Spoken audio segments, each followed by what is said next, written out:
ఆదివాసుల జిల్లా, గిరిజనుల జిల్లా వైద్యంలో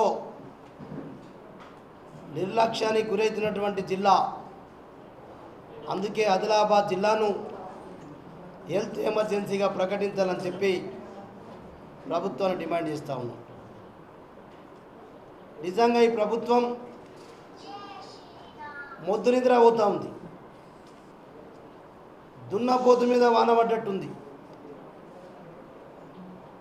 ఒక్కసారి ఈ ఆదిలాబాద్ జిల్లాలో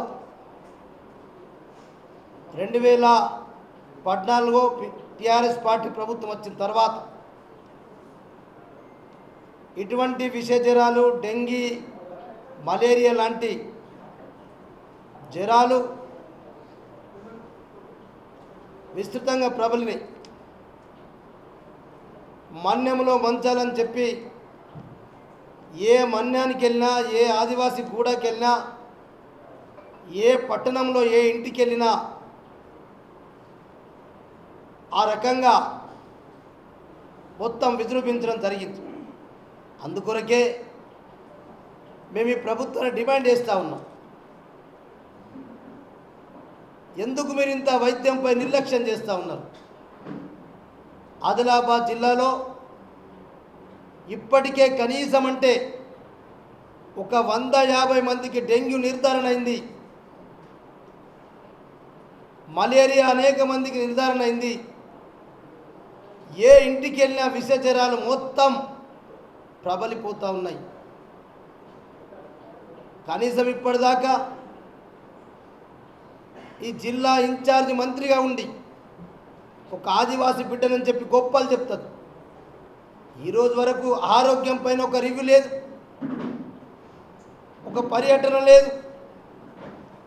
కేవలం అధికారిక ప్రోగ్రాంలు ఉంటే మంత్రులు ఇంకెవరు వస్తే తప్ప సీతక్క ఇక్కడ కనబడదు.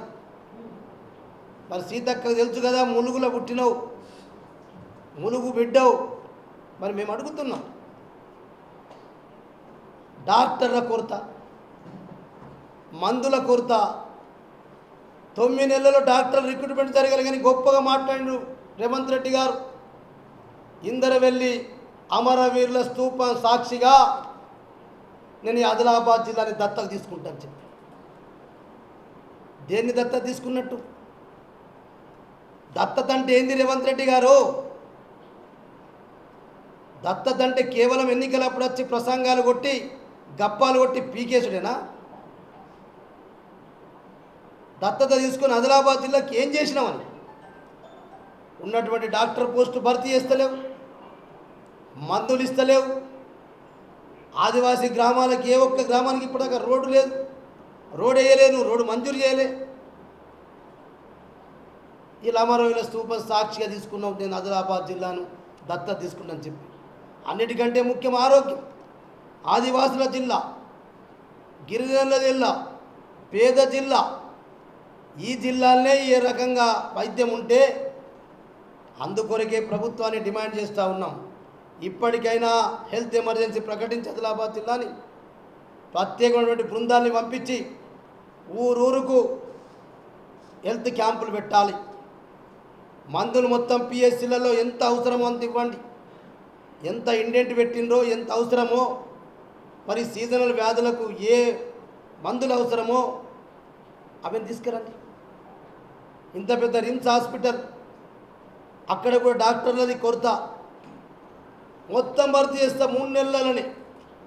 ఏది అడిగినా నెల 3 నెలలని రేవంత్ రెడ్డి. ఏమైంది మరి? ఈరోజు ఎక్కడికి వెళ్ళినా కూడా, మొన్న రిమ్స్కి వెళ్ళాం. రిమ్స్కి వెళ్తే అక్కడ మందులు లేవు. మందులు ప్రైవేట్ మెడికల్ రాసిస్తే మరి లేనప్పుడు ఏం చేస్తారు పాపం? లేనప్పుడు ఆ పేషెంట్ని బతికించాలి కదా. ఏదో అని చెప్పి బయటకు మందులకు రాస్తే మందులకు చిట్టి ఎందుకు రాసినామని చెప్పి వాళ్ళని సస్పెండ్ చేస్తారు. సర్కారు మందులు పెట్టదు. సర్కారు దవాఖానలలో పిఎస్సీలలో మందులు లేవు, రిమ్స్లో మందులు లేవు. ఎక్కడ కూడా మందుల కొరత, ఎక్కడికక్కడ కొరత ఏర్పడింది. అటువంటిప్పుడు బయటకు పంపేది ఎక్కడ పంపిస్తారు? వాళ్ళని సస్పెండ్ చేస్తారు.